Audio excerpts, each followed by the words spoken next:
Bom dia para quem é de bom dia, boa noite para quem é da boa noite, 93 para quem é de 93, paz profunda para quem é de paz profunda. Hoje a gente vai falar de um tema que a galera estava pedindo há muito tempo. Eu acho que a última vez que a gente falou de martinismo foi quando a Aloysio veio aqui, acho que faz uns 2 ou 3 anos. E o pessoal pediu muito para a gente conversar um pouquinho mais, porque esse é um tema absurdamente legal e fantástico, e eu vou trazer um cara que manja muito do assunto para a gente conversar hoje. Então, hoje, apesar de ser a quarta-feira, a gente está gravando num dia que é totalmente fora de mão, né? Eu queria agradecer demais o Henrique ter topado vir falar com a gente. Por quê? Porque a gente quer dar uma palhinha para vocês antes do simpósio, que agora, dias 15, 16 e 17 de novembro, a gente vai ter o simpósio Sofia de hermetismo, né, o encontro brasileiro dos hermetistas, e dentre os muitos rituais que vão ter, e dentre os muitos workshops, vai ter um ritual martinista. Então a gente queria falar um pouquinho aí sobre o que é o martinismo, mas antes de eu chamar o Henrique, pelo projeto Mayhem, Rodrigo Lutarque. Salve, pessoal! Hoje a gente vai aprender um pouco de martinismo e um pouco do spoiler do sábado de manhã.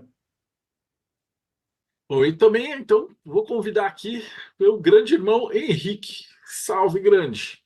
Salve, boa noite, pessoal. Muito obrigado pelo convite, Marcelo. Isso é uma honra, espero conseguir atender a expectativa de passar um pouquinho do que é o martinismo, que é uma coisa gigantesca e a gente tem que resumir muito para caber nesse espaço, porque a gente falaria muito tempo aqui. É muita coisa, né? Mas antes de você falar um pouquinho do martinismo, eu queria que você se apresentasse para a galera, né?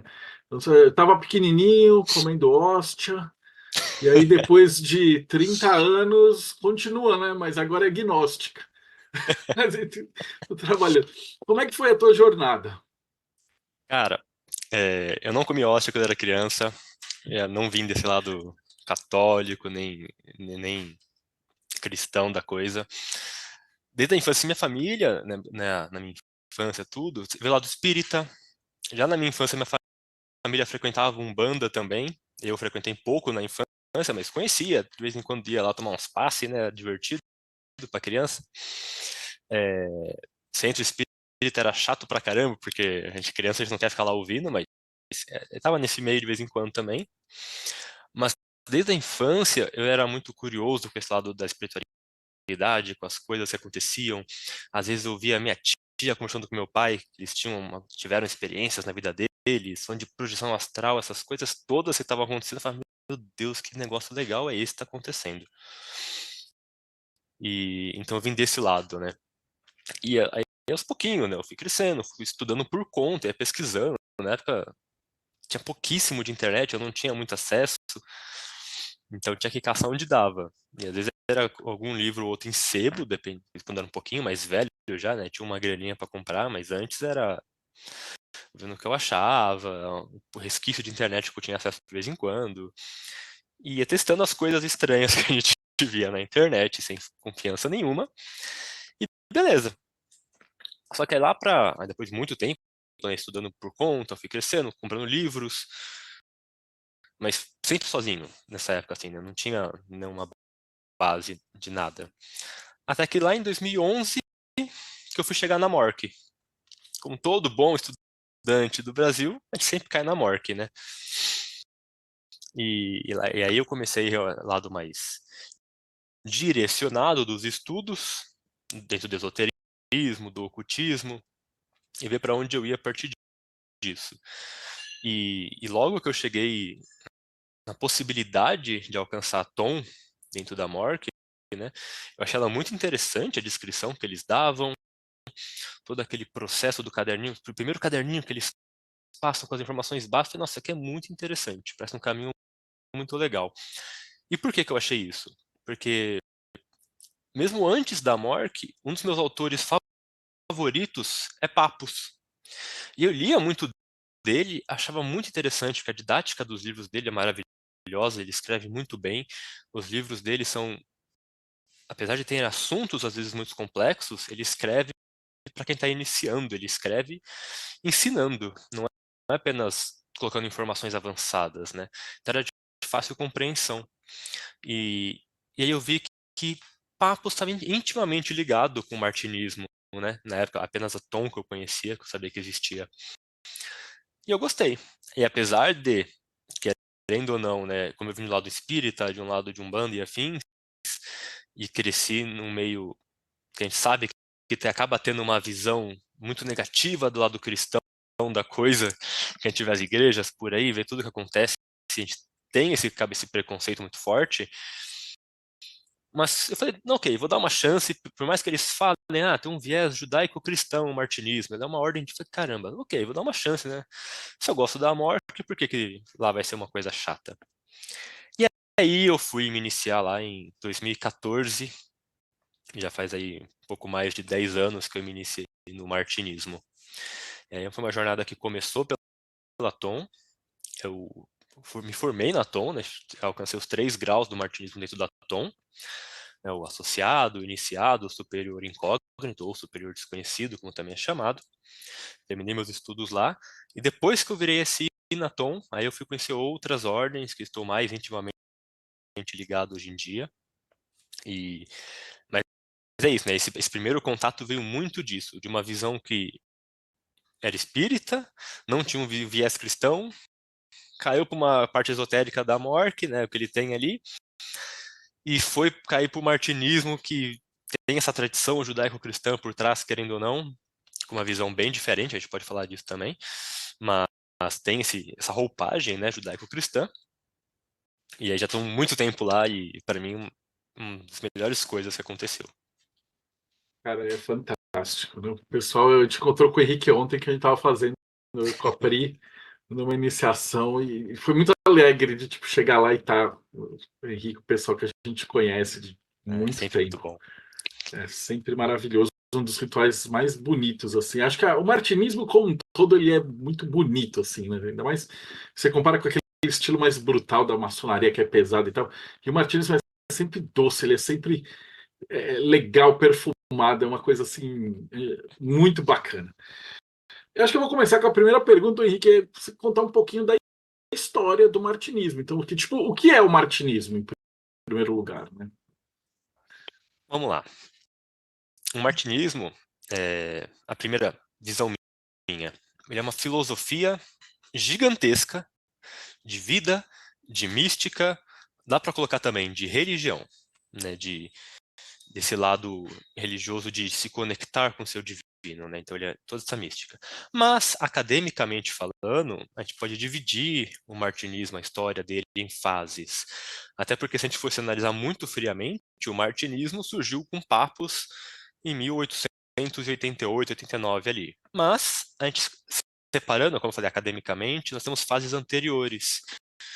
Então, lá no século XVIII, 1700 e lá vai bolinha, tinha um tal de Martinez de Pasquali, que era maçom da época dele, né? França, então era muito padrão isso. E no decorrer da vida dele, ele, além de ser maçom, ele foi desenvolvendo um sistema muito próprio de Pasquali, que ele foi criar, e no final ele acabou chamando, né, os cavaleiros Elu Cohen do universo, os cavaleiros sacerdotes eleitos do universo. Um sistema de teurgia dentro da maçonaria, né, os altos graus maçônicos, que ele foi introduzir isso, né, porque ele achava que era um povo que era adequado, que tinha uma instrução para estar dentro desse sistema. E então ele começou esse processo lá dentro, muito fechado, muito secreto, trabalhando com uma teurgia muito própria, né? A gente sempre vai, talvez sempre ouçam falando, acho que o Aloysio deve ter falado isso aqui às vezes que ele veio, que Pasquali é Pasquali. A gente às vezes faz comparação porque nós temos esse costume, mas é um sistema totalmente independente. Se você vai ler Pasquali, às vezes você pode falar, isso aqui parece cabala, isso aqui parece gnose, isso aqui parece... Não, é Pasquali. Diferencie, porque senão você vai misturar e vai se perder, porque por mais que tenha um cheirinho que você pode achar que pareça, não é. Então, às vezes ele veio de outras fontes, né?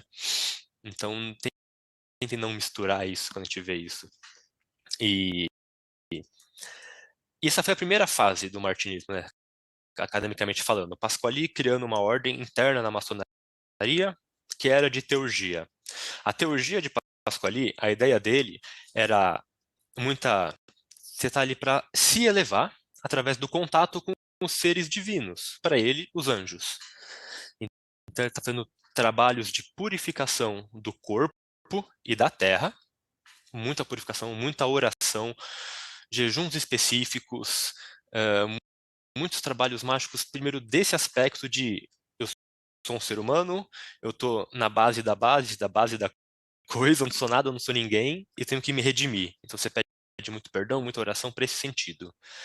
E depois você invoca esses seres divinos, para que, através do contato com esses seres divinos, você receba um pouquinho da luz deles, e assim você se eleva um pouquinho que seja, e depois de novo, e depois de novo. E através dessa osmose, praticamente, você vai alcançar essa iluminação com esses seres. Esse é o trabalho principal de Pasquali. Claro que, na época dele, né, dizem que ele era a gente vê na nossa visão, né, que ele era um médium maravilhoso de projetos, de coisas físicas, tanto que os rituais dele tinham os efeitos físicos, né, pipocava luzes, vinha perfumes no ar, né, tem muita coisa por trás disso também, porque eram rituais extremamente longos, e longos, tipo 8 horas, às vezes, de ritual, é uma coisa meio que absurda pra gente hoje em dia, né? Então, havia um cansaço, havia uma coisa gigantesca por trás disso que sempre vão questionar, vão falar sobre. Mas ainda assim, eram relatos que existem daquela época e que estavam rolando. Depois de Pasquali, essa é a primeira fase, Pasquali. Uma segunda fase, vem os 2 discípulos dele, os 2 mais eminentes, né? Louis-Claude Saint-Martin e o Villermoz. Villermoz, ele vai continuar ali no sistema da maçonaria, e é ele que vai desenvolver e criar o RER, o Regime Escocês Retificado, né, na maçonaria. E que nos graus elevados traz novamente os ensinos de Pasquali, essa teurgia, e traz isso para dentro da maçonaria. Ele adorava a maçonaria, né, maçom de carteirinha, então ele achava um meio muito hábil de trazer esses ensinamentos. Já Louis-Claude Saint-Martin, após todo esse aprendizado, esse processo, ele acaba se afastando um pouco dos sistemas teúrgicos mais ritualísticos que tinham esse processo, esse drama, essas invocações, exorcismos. Alguns dizem que ele achava perigoso, outros dizem que apenas não era a vibe dele. Então mas ainda assim ele traz essa teurgia por um sentido mais interno, que com o tempo vai ganhar o nome de a via cardíaca, né, a via do coração do martinismo. Na época não tinha esse nome, surge depois, mas essa é a ideia, né, trazer para dentro a teurgia. E há questionamentos de quanto realmente de ritual, de teurgia, que ele tirou e quanto que ele manteve. Não tem muitos registros, era uma coisa que era muito fechada para ele, o grupo dele, né, o círculo dos íntimos. Então, não é aquela coisa que realmente a gente sabe como que ele fazia perfeitamente. Então fica muitas vezes no achismo. Alguns vão falar que ele tirou toda a teurgia porque achava muito perigoso e não gostava. Outros vão falar, não é que ele tirou tudo, é que ele tirou as partes mais externas, porém a teurgia interna, o sistema de elevação, ele manteve isso. Tanto que a ideia dele era essa. E isso muito principalmente, né, porque após ele se afastar um pouco ali, né, dessa visão do Pasquali, ele se aproxima muito das visões de Jacob Boehme, o Boehme no alemão, né, de Jacob Boehme, como a gente fala aqui. E tanto que ele considerou Jacob Boehme um novo mestre dele, né, ele foi lendo aquilo, ele aprendeu o alemão depois dos 40 anos para conseguir ler Jacob Boehme no original. Então você vê que ele considerou realmente aquilo um segundo mestre espiritual para ele. Mas ele comenta, né, que tem algum texto dele que ele comenta que enquanto Pasquali tem uma prática tremenda, ele ensina muitas coisas, Jacob Boehme tem uma filosofia maravilhosa e linda e que um não anula o outro, eles se complementam. Ele até fala, né, Pasquali não fala dessas coisas, desses assuntos, Mas não creio que é por ele não saber, mas apenas porque não deu tempo de chegarmos a isso, porque, né, ele acabou falecendo numa viagem que ele foi para o Haiti, então muita coisa dele não continuou, né? Ele tem um livro dele, o único livro dele, né, é incompleto porque ele faleceu nessa viagem. Então essa é uma segunda fase, os discípulos dele, né? E, ok. E dessa iniciação que Louis-Claude Saint-Martin passava, essa iniciação muito íntima, muito simples, ela prosseguiu, e lá em 1800 e alguma coisinha, estava lá Papus, né, o médico Dr. Gerhard Ancosse, e ele recebeu essa iniciação, em algum momento ele carregava isso com ele. Recebeu de Henri Delage, e tudo bem. E ele começou, na época, né, ele era secretário de Blavatsky, dentro da teosofia, e ele viu o lado da teosofia crescendo muito forte, esse lado do orientalismo esotérico, né, crescendo muito forte. E não que ele não gostasse, mas ele ficou com um pouco de medo, de receio, de que se perdesse o lado ocidental do esoterismo, né? As coisas que nós temos aqui também. Ele falou, está crescendo muito forte isso nosso lado vai se perder. O que é até curioso, porque fecho com o mesmo pensamento que a Golden Dawn teve lá na Inglaterra e não na França, né? Essa ideia, vamos resgatar e perpetuar o esoterismo ocidental. E nessa fase, aí Papus, nos processos da vida dele, ele conhece uma outra pessoa que também descobriu-se em conversas, que também tinha essa iniciação que vinha de Saint-Martin. E aí ele veio essa ideia, vamos criar uma ordem, um grupo, um processo, para salvaguardar o nosso esoterismo ocidental.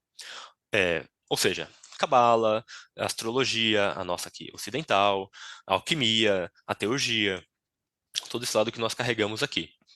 E não só, né, não apenas. Papus, ele começou a... Tudo que ele gostava, ele foi colocando na ideia do martinismo. Ah, tem tarô? Coloca aqui também. Vamos colocar isso aqui para a gente para salvar isso. Para resguardar isso, né?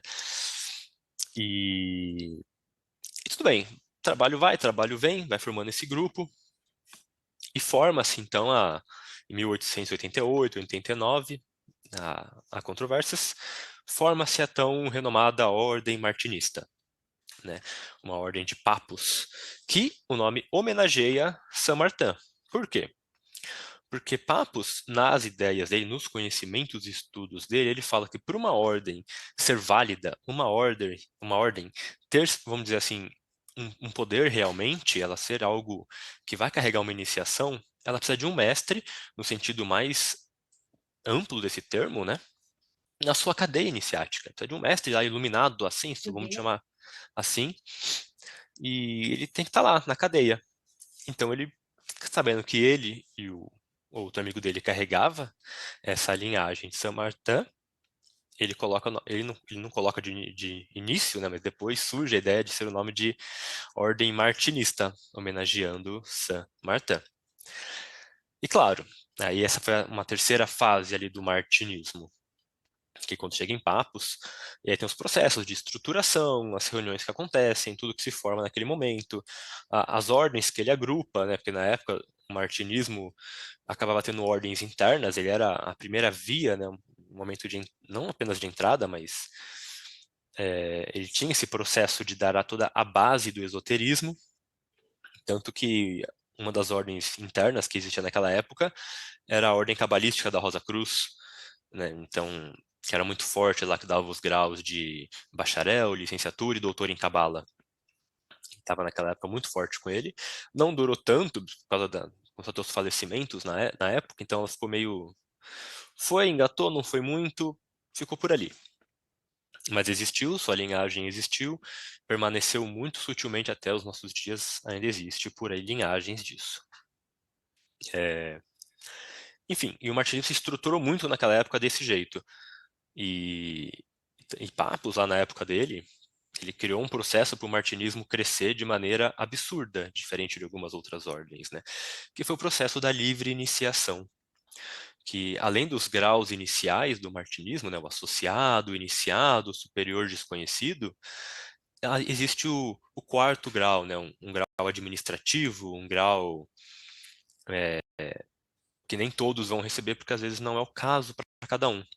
Que é o grau que te permite você criar o seu próprio grupo e colocar o seu tempero ali dentro do martinismo. Porque apesar de que o martinismo ele tem que ter padrões, vai ter símbolos que se mantêm, vai ter nomes que se mantêm, a linhagem tem que existir e se manter. Mas a cada loja, não apenas lojas, mas cada ordem martinista por si só tem um temperinho, né? O gosto ali do iniciador que criou aquela ordem. Então nós vamos ter, desde a época de Papos isso, tem ordens muito teóricas, tem ordens mais práticas, tem ordens com viés orientalista, você vê que Papos não era contra, na época dele já existia uma ordem com viés orientalista, ordens focadas em cabala, ordens focadas em teurgia ou alquimia. Então, são martinistas, por quê? Porque elas carregam a linhagem que é válida, que você consegue rastrear até São Martin, ou seja, se rastreia até Papos. Chegou em Papos, você chegou em São Martin, porque a linhagem dele é válida. E então, todas elas são válidas. Existem essa multiplicidade, apesar de manter o padrão, manter uma ordem, manter uma coesão. Então vai ter ordem martinista para todos os gostos hoje em dia. Isso é maravilhoso, porque a ordem cresceu de maneira exponencial. Se eu não me engano, em 1897, menos de 10 anos depois, tinha 40 ordens pelo mundo, 40 lojas, no caso, né? Quando era lojas. Um ano depois, chegou acho que 130 lojas pelo mundo. Então, ela cresceu muito, muito forte, muito rápido. Foi maravilhoso. Essa é uma das partes mais legais, eu acho, do martinismo, é que tipo, você chega num determinado grau depois de alguns anos e tal, e aí você pode montar a sua própria ordem do jeito que você quiser, desde que siga claramente aquele conjuntinho de regras, e aí permite ter tipo infinitas ordens, né? Na verdade esse é um ponto que às vezes o pessoal que está de fora acha estranho, né? Porque fala assim, pô, mas é martinista e tal. E aí como é que você sabe que uma ordem ela é martinista ou não é?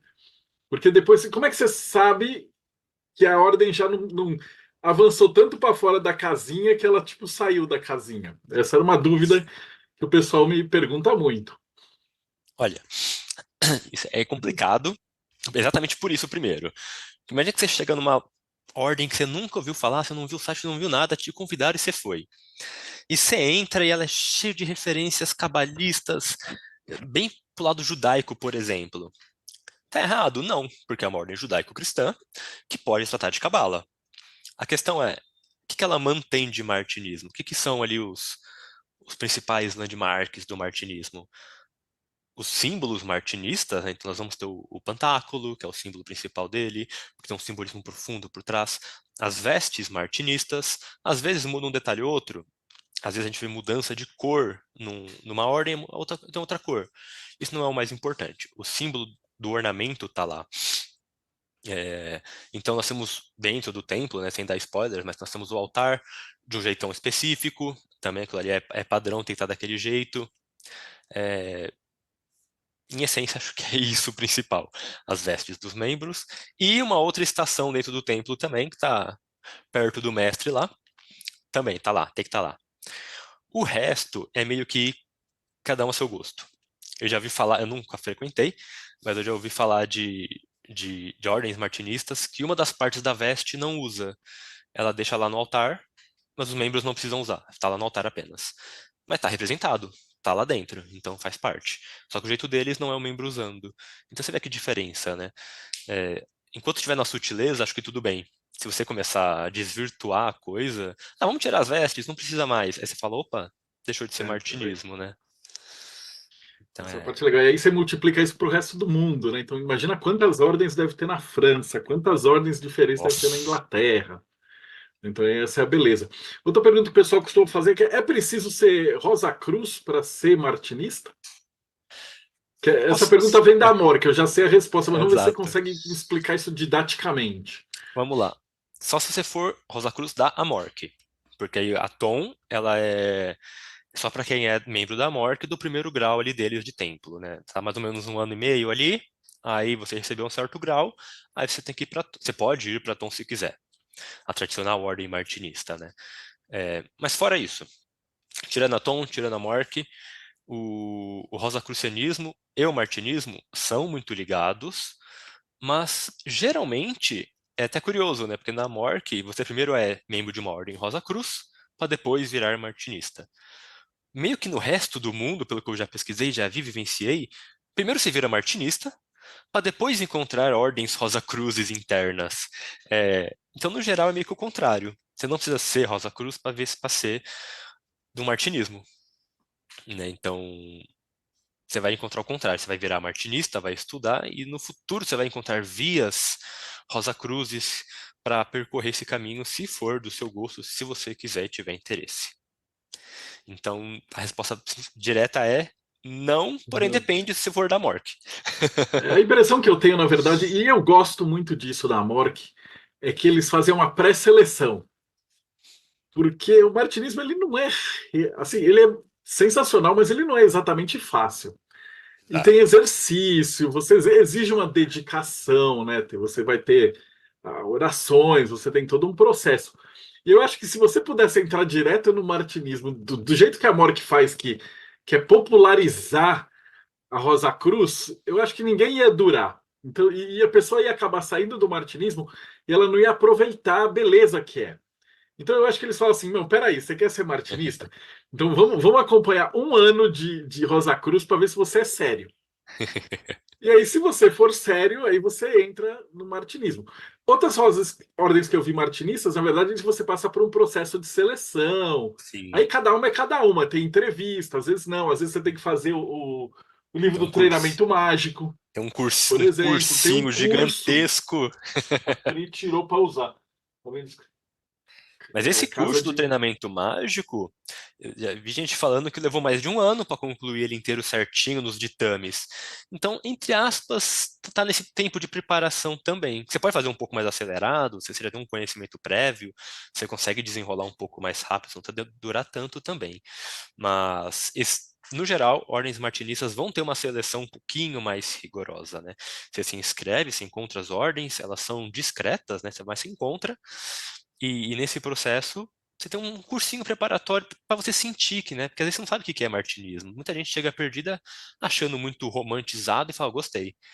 Aí te põe num cursinho com práticas já martinistas, com leituras já martinistas, e a pessoa sente e fala, opa, gostei dessa leitura, gostei desse tipo de assunto, a prática é o que eu estou me sintonizando, maravilha, vou prosseguir. Tem gente que não se afiniza, e tudo bem. Tem gente que quer outra pegada naquele momento da vida, vai falar, isso aqui parece muito, sei lá, fora da minha vibe aqui, não é o que eu tô querendo uma coisa mais, pô, mais nórdica da vida. E tudo bem, tá certo, só vai procurar outro lugar. Então, geralmente vai ter uma pré-seleção já com esse sabor martinista para ter essa ideia. Então Mas sim, a ideia da Tom ter esse filtro da Morphe eu também acho maravilhoso. Tanto que foi na Tom, depois que eu entrei pra Tom, que eu realmente falo que eu comecei a ter um lado mais sério dos meus próprios estudos. Por quê? Porque as pessoas que eu estava envolvida já eram mais sérias. A conversa dentro do templo já era mais profunda. E eu falava, caraca, isso aqui tá. Eu preciso me aprofundar para poder debater junto aqui com o pessoal. Então eu vou ficar para trás. Vou passar vergonha aqui dentro do templo. Vai ficar feio. Aí eu comecei a ler mais sério. Aí eu comecei a estudar realmente melhor, ver o que que as pessoas estudavam e falar, caraca, eu vou chegar nesse nível também.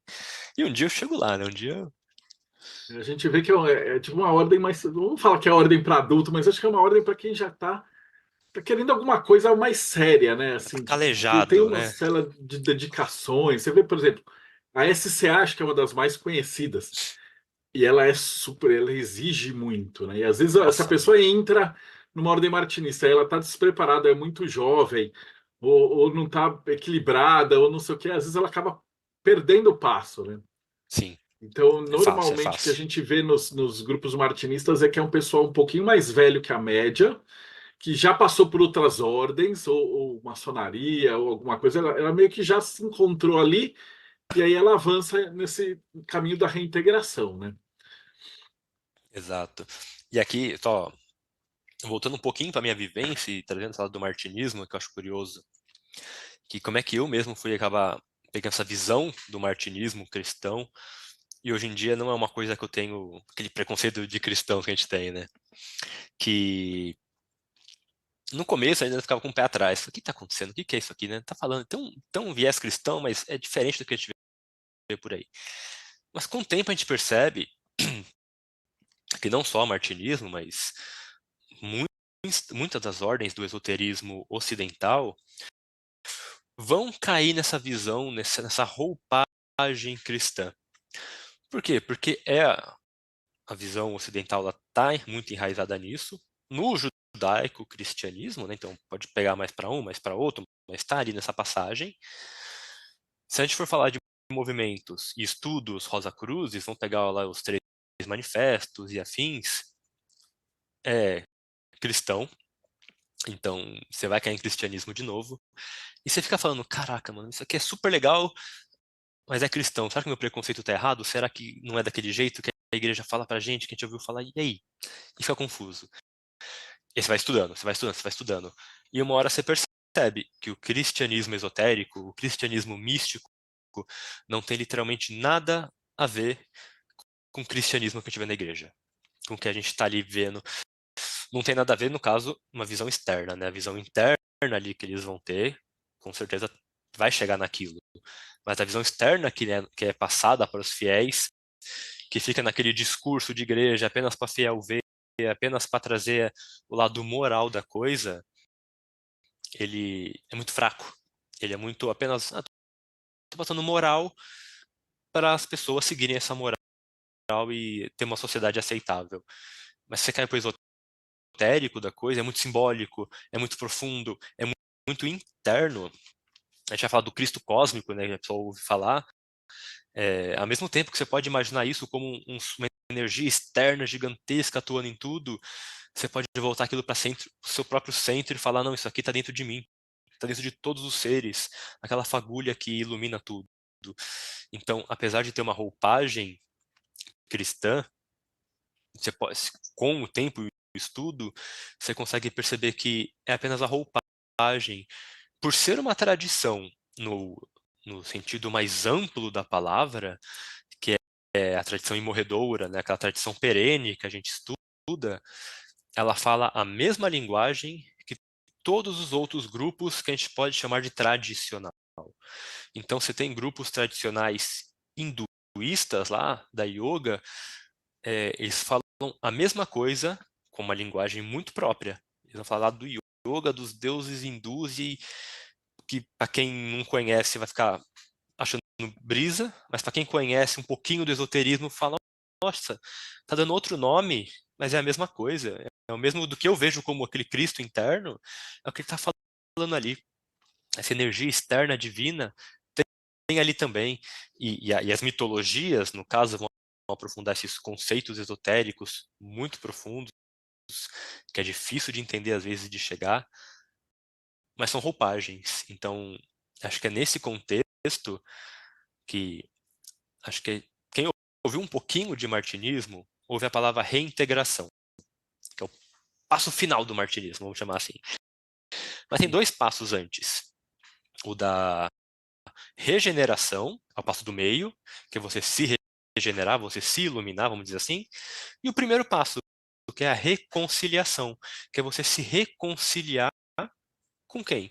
Com o divino. Dentro do martinismo, nós vamos falar, se reconciliar com o reparador, né, que seria o Yeshua, que podemos ver como Cristo também. Mas é a reconciliação de você com o divino. Se reconcilia primeiro, faz as pazes. Tá, você fez as pazes, e agora? Agora você vai se regenerar. Tá, se regenerou, vai ter a reintegração um dia, quem sabe, de todo mundo.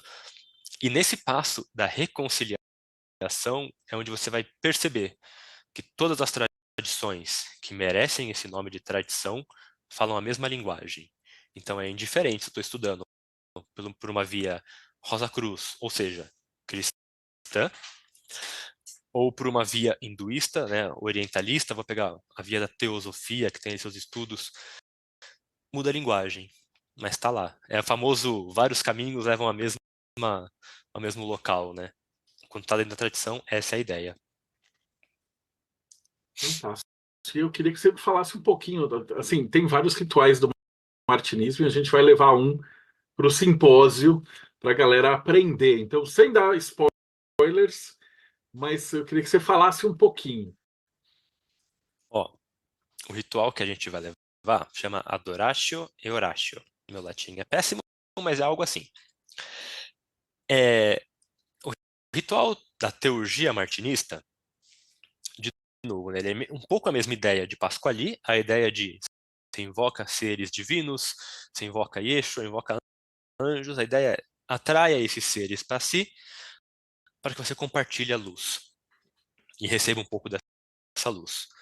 Então, momentos de oração, momentos de adoração, é isso, é você compartilhar essa luz com esses seres, compartilhar esse momento. Então, inicialmente, essa é a ideia.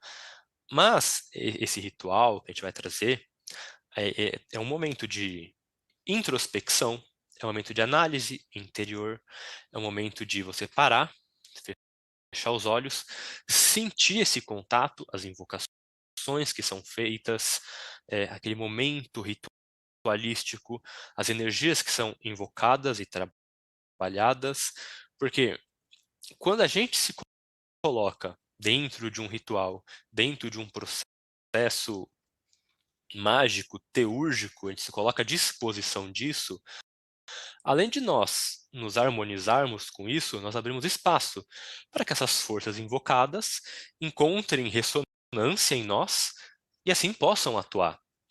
Então, imagine que tem alguém ali que tem essa afinidade com o martinismo, e naquele momento, quando ele abre essa brecha, essas forças conseguem atuar. Seja para ele se aproximar dessa via martinista, oficialmente, ou mesmo que ele não se aproxime de uma ordem, porque não é o caso, por exemplo, para a via da pessoa naquele momento, mas para que ele se aproxime da via, da caminhada, dos estudos, das práticas meditativas. Então a ideia, vamos dizer assim, um pouco essa, é abrir esse momento, abrir esse, usando o termo Rosa Cruz, desabrochar essa rosa, abrir esse momento para que as pessoas recebam esse influxo espiritual. E aqui, vocês vão ver, nós trabalhamos não só, estou invocando só anjo. Não apenas nós invocamos, lógico, Yeshua, né, totalmente trabalhado no martinismo. Também invocamos e trabalhamos os mestres do passado, né, que aqui nós não trabalhamos com os mestres do passado como uma forma de adoração, essas pessoas que já se foram, mas uma forma de respeito e de auxílio, porque eles carregam a egrégora nas costas, né? E estão ali nos auxiliando e mantendo. Porque assim como eu, e você e outros martinistas, né, estão trabalhando para a tradição, trabalhando para a egrégora, agora em vida, depois que nós partirmos para o outro lado, muitos de nós vão querer continuar trabalhando. Se puderem, vão estar lá firme e forte, se for o caso espiritual, o momento para isso, e falar, nossa, vou trabalhar para a egrégora agora, vou ajudar desse lado aqui, vou segurar as pontas, vou estar no ritual dando força do jeito que eles fazem, sei lá como é, mas deve ser incrível também trabalhar do outro lado. Então a ideia é, chama essas pessoas também, nossos mestres do passado, todos eles que já foram, e vamos trabalhar. Vamos botar essa energia para fluir, tanto para as pessoas se harmonizarem, quanto para essas energias atuarem nas pessoas. Então, esse ritual, ele tem muito essa ideia, essa característica principal.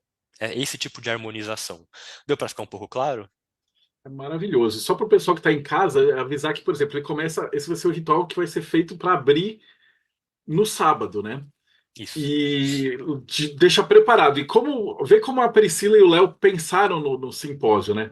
Logo em seguida vai vir a palestra do Alexandre Nascimento, que ele vai ensinar a fazer confecção de pantáculo. E aí, logo em seguida, eu vou fazer a evocação de teurgia com 72 nomes de Deus com o mapa da pessoa. Então você repara, e logo em seguida, depois o Samuel vai bater tambor. Então são vários rituais que a gente está fazendo, e o Léo depois é tarô, se eu não me engano. E termina com a Faiga fazendo projeção astral e o Robson fazendo scrying. Então você vê que é um conjunto de rituais e aulas, como se fosse uma faculdade que vai te preparar para você voar, né? Então o Henrique vai abrir ali os caminhos, aí você pode fazer em casa esse ritual. Depois, logo em seguida, você vai aprender a traçar os pantáculos para facilitar o contato com as entidades planetárias. Aí eu vou mostrar como é que faz a parte da teurgia. E aí vai ter o Samuel que vai colocar a pessoa no tambor, para ela entrar num estado de consciência diferente, para já ter uma fagulha. e a Faiga ensinando como é que faz para ter o sonho lúcido. Eu acho que é no dia anterior ou no outro, a monja Nirvana vai ensinar a fazer uma meditação budista que é para te colocar num estado alfa para você dormir melhor. É Então no você vê, depois domingo. do simpósio, cara, você só não vai conversar com, com os anjos e com os nomes de Deus se você não praticar. Porque todas as ferramentas vão estar ali disponíveis, né? Vai ser uma coisa assim muito, muito bacana mesmo. Uma coisa legal, né? Realmente, essa é a ideia, né? A gente abre a coisa, chama essas forças, se harmoniza, que depois é pauleira, né? E é muito Marcelo, curioso.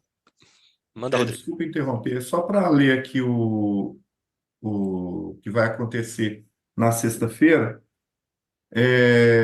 Abertura ritual com Paulo Jacobino, depois o Frater Escuros, o Caminho Saturniano, aí vem Imaginação Ativa com Atalanta Fugens, Thiago Tomsauskas, o Cabalion para Bruxos com Claudinei Pietro, depois Odu do Nascimento com Diogo de Oxós, o que está por trás do benzimento com Chris Meinberg, finaliza com o Shabá, depois um ritual da Golden Dawn. Esse primeiro Isso, dia é para fazer a preparação, né? O Escuros ele vai ensinar um ritual de responsabilidade de Saturno, que é para, tipo, a gente vai passar um monte de prática. Aí se a pessoa tiver um dia que ela tiver ruizinha, não quer fazer, né? Ela lasca um ritual de Saturno que ganha responsabilidade. O Jacobina faz uma limpeza geral, né? Porque a galera às vezes vai nos eventos de trevoso, não sei o quê. Aí, se o cara tiver uma semana ruim e tal, tem que fazer uma limpeza, harmonizar a galera, né? Então começa um ritual de limpeza. E aí, depois, ao longo do dia, você vai ver, né? Vai ter desde benzimento, que é para você aprender. Eu entrevistei a Cris. Se você está assistindo isso, dá uma olhada no outro vídeo, que ela vai explicar que o benzimento é você se canalizar para você trazer uma força maior e passar para outra pessoa. E a teurgia é você se conectar para se conectar com essa força superior. Então percebe que todos os rituais e todas as práticas que a gente está ensinando vai ser uma ajudando a outra e uma facilitando a outra. Então vai ser basicamente um curso de imersão, né? Imperdível. Eu acho incrível que, não todos, mas muitos desses assuntos são assuntos de martinismo. Se a pessoa quiser saber o que martinismo estuda, vai ler Papos. Tem tudo. Às vezes a pessoa pensa, será que é só esse rito de oraçãozinha, invocação, meditação? Não, a gente precisa dar uma base, a gente não vai chegar lá invocando tudo mais pesado, porque senão dá ruim também. Mas, além desse aspecto todo interno, se for ler Papos, já que ele é o fundador da ordem, tem muita coisa, toda a parte de magia que Papos escreve é martinismo. A parte de pantáculos, de criação de selos, talismãs, tem nos livros dele. Existe no martinismo esses estudos. A questão é que a Vão ter pessoa tem que 2 chegar lá e aulas para gostar. fazer selo. Então vai ter Aí, ó, maravilhoso. o grão-mestre da Golden Dawn, ele vai ensinar a fazer os pantáculos pelo Picatrix.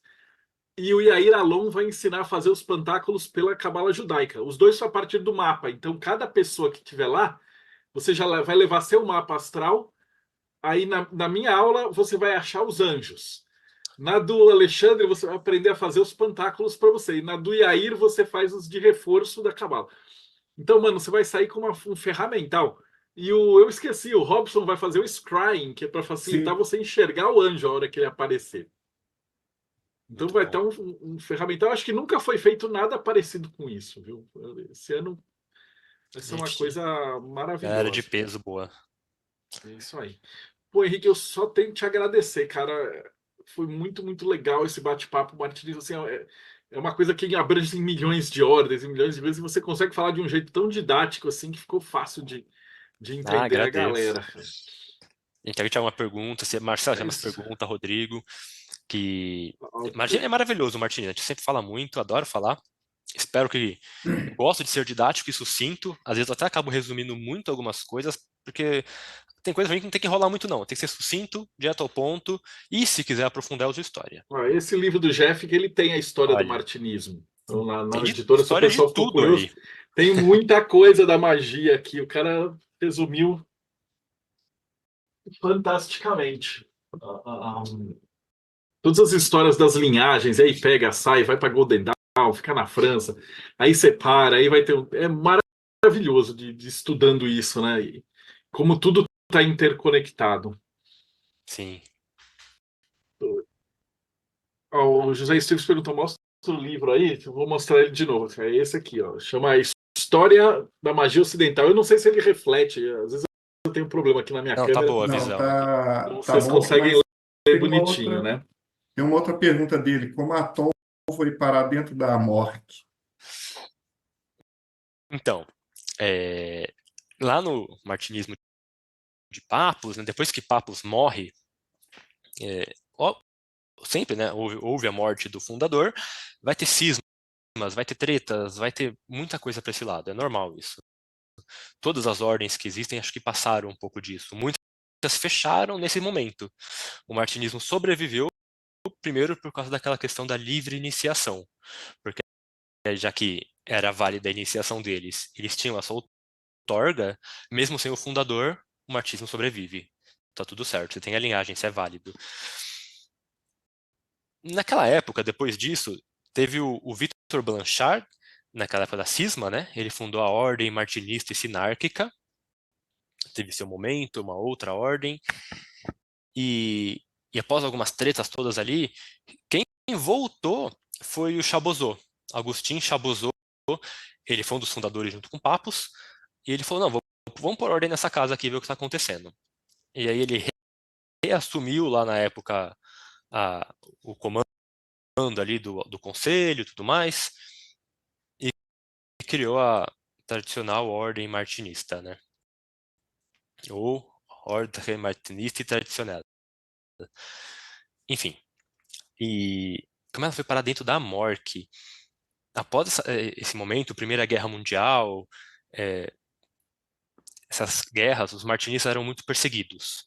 Foram mortos, alguns grão-mestres foram caçados, maçonaria também, muitas ordens iniciáticas foram caçadas nesse momento. E o martinismo sumiu muito, ele abafou muito. E um dos jeitos de salvaguardar foi dentro de uma outra ordem que eles perceberam.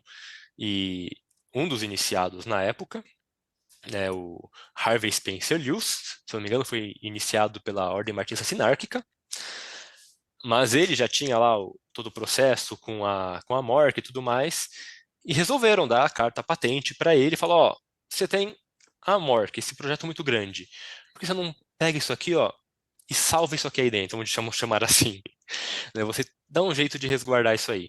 E por um tempo ela ficou adormecida dentro da Mork. Ela existia, tinha os documentos, tinha tudo, mas ficou lá parada. Demorou alguns anos, não tenho certeza de quantos agora, mas demorou um processo até ele falar, não, vamos instalar novamente o martinismo aqui no processo e iniciar ele dentro da Mork, né? Demorou um pouquinho ali para começar, mas quando começou foi maravilhoso, tanto que hoje a Tom é a maior ordem martinista do mundo, né? Por causa de todo esse processo. Mas foi nesse processo de guerra, perseguições, isolamento e precisar de um local de uma outra ordem que era forte, que tinha estrutura para manter esses documentos, esses estudos vivos ali. Sobreviveu em outros lugares também, mas foi um meio, foi através da Mork que a Tom sobreviver. Eu tenho uma pergunta do Thiago que ele fala, como é que eu posso levar o mapa astral? Dá para fazer no celular hoje em dia. Se você vai astro.com, você só faz o cadastro ali, manda seus dados e ele vai ter. Quem já fez pelo processo, pelo Mayhem, pela hospitalaria, dá para fazer pelo Personare, tem 1 milhão de sites que dá para fazer, imprimir, levar, e se não dá, tem no celular e a gente vai estar com o Astro no computador lá. Tem um Então dá amiguinho para que chegar e ajuda. Prejudicar, perguntar, a gente Marcelo, imprime lá na hora. Então, a assim, hospitalaria sua. falta de mapa não dá para. Até pela É. hospitalaria do próprio Mayhem, né? Então dá para fazer por vários e vários locais diferentes. E E tem o uma outra José Esteves. pergunta da Vânia, vai ter venda? Como é que vai ser a estrutura do Sofia? Vai ter os estandes. Então a gente está com praticamente todas as editoras legais de livro esotérico. Inclusive, a gente tem algumas, a Pensamento e a Alfabeto. Eles pegaram daqueles livros que eles têm pouquinho em estoque, então eles geralmente não levam para as feiras e tal, eles vão levar para o simpósio para ter. Então, vai ser muito bacana mesmo. A Via Sestra também vai estar lá. Então, para conseguir aqueles livros mais escondidos e tal, vai ser um excelente lugar. E o José Esteves perguntou: indique uma ordem martinista aqui no Rio para eu prosseguir. Em novembro ele pega a joia do SI na Amorc. Olha aí, ó. Parabéns, muito bom. Vamos lá. As 3 que eu conheço que eu indico. Além da Tom, a primeira, né? Mas para quem às vezes não é da Amorc, o que mais que tem por aí? E aqui as outras 2 que eu estou à frente, vamos dizer assim, atuante, né? Não que eu esteja em cargos de liderança, grão-mestre, nem nada, mas que eu estou ali muito frequente. A Irmandade dos Filósofos Desconhecidos, que o Aloysio já sempre falou maravilhosamente, né? Já falou, ó, essa aqui, ó, quem Fundador. tiver na Tem o Irmandade dos selo, Irmandade dos Filósofos Filósofos Desconhecidos. Desconhecidos, IFD. Põe no Google esse nome que aparece o site. E a Ordem Martinista da Rosa Cruz Dourada. Põe no Google também que aparece, porque o site é canadense, então é complicadinho o site deles. Mas temos repitada no Rio de Janeiro, temos repitada no Paraná, temos repitada para o norte, temos algumas repitadas já pelo Brasil. A Ordem Martinista da Rosa Cruz Dourada é canadense, tem fora também, mas no Brasil nós temos algumas já, então você consegue encontrar sim. Às vezes está um pouco longe de você a epitada, mas é possível, para quem não é iniciado, né, viajar. A iniciação tem que ser presencial, o martinismo, iniciação é presencial para ser válida, não tem iniciação à distância, essas coisas não existe em lugar nenhum. Mas faz a iniciação, você vai receber material de estudo. Se for muito longe, você pode estudar de casa esse material, mantendo contato com o seu iniciador, com os grupos que existem para ter conversa. E quando possível, você viaja e frequenta. E as iniciações dos outros graus também. Você tem que viajar presencialmente e realizar na Epitada, na loja, né? Mas temos Epitada aí pelo Rio, sim. Maravilha. Então, só tenho que te agradecer, Henrique. Rodrigo Celso, considerações finais? Olha, é esse brilho, como a gente costuma falar. Me deu até vontade de voltar para a Amorc. Eu saí já desde a década de 90, para poder entrar na Tom. Me deu vontade. É bom. Mas Caminho vai tem para IFD ansioso também, vai por para esse Dourado, são lado. maravilhosas. Fantástica, gente. E é isso. Henrique, suas considerações finais. Gente, muito obrigado. Tenho a agradecer o convite. Estou muito ansioso já pelo Sofia. Vamos estar junto praticando, fazendo uma meditação muito gostosa, muito legal. Espero dar conta de atender todo mundo. E para quem tiver interesse pela via martinista, gente, procurem, entrem em contato. Vão ser respondidos com muito carinho por todos os oficiais, secretários, grão-mestres, quem vocês acharem de contato. Vão nesse caminho, que é um caminho maravilhoso, muito lindo e, de novo, muito sério. Em qualquer lugar que você encontrar, o martinismo é um caminho muito sério. Isso é muito legal. Maravilhoso. E a gente se vê dias 15, 16 e 17. Então, www.simpósio Sofia ou Instagram, @simpósio Sofia. Vou dar uma olhada nos comentários embaixo.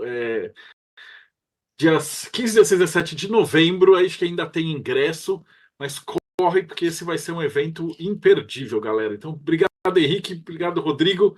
Valeu por vocês terem assistido esse episódio e a gente se vê no próximo Boteco dos Illuminati.